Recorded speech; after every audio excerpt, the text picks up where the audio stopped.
McLeod here. In this conference tracker in a nutshell, we're going to be talking about completing the basic information and selecting your time zone. When you first get access to your conference tracker account, this is going to be the very first thing you're going to have to do.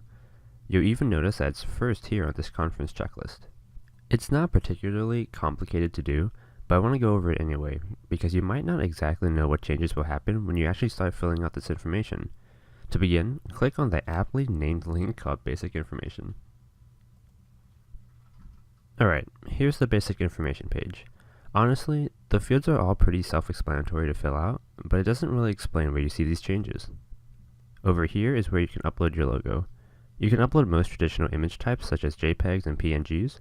The logo will also appear on your certificates, transcripts, badges, online registration, and the attendee app, so it's pretty important to upload one. Going over to the text fields, we have the title of the conference. This will also appear in the same places as the logo, as well as doubling as a field that can be used in email notifications. Same goes with the subtitle.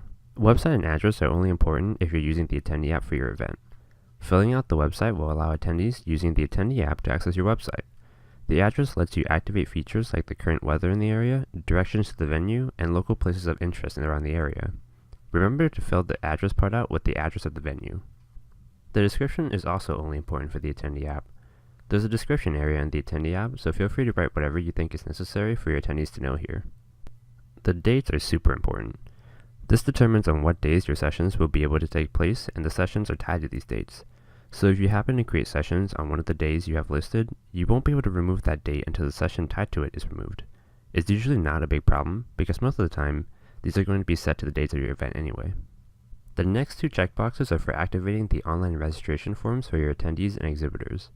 You won't be able to edit the registration forms, and your registration links won't work until these are activated, so just choose the ones you want active.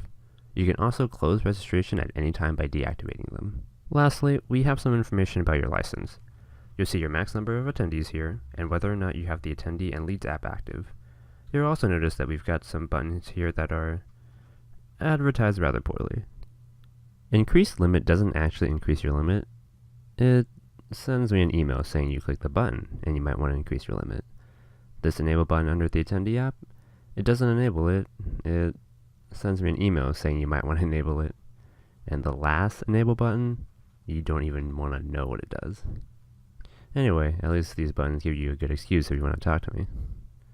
When we're done filling out the information, just click on save. The last thing we want to do is set the time zone. The time zone is rather important because it standardizes the times for your sessions. If you set the time zone incorrectly and you start scanning people in the wrong time zone, your logs are all going to be incorrect. To set it, scroll all the way down to settings, and then choose your time zone from this drop-down menu.